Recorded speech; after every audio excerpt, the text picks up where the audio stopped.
Hello kids! This is Teacher James Lee. Today, we will learn the things we use to keep our body clean. Are you ready? Soap,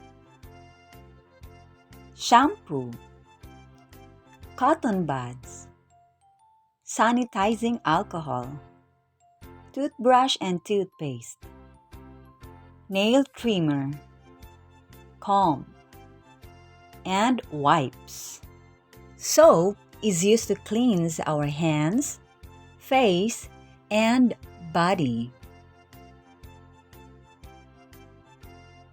Shampoo is used to cleanse the scalp, skin, and hair, and also serves to condition and beautify hair. Cotton buds are used to clean our ears.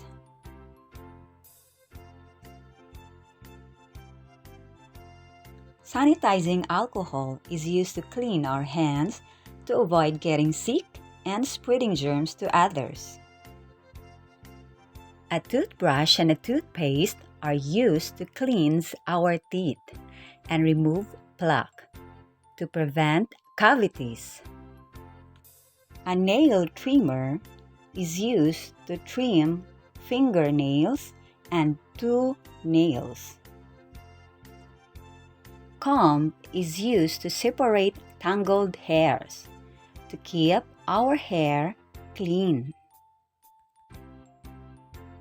Wipes are used for cleaning or hygienic purposes. This time, you will encircle the things we use to keep our body clean.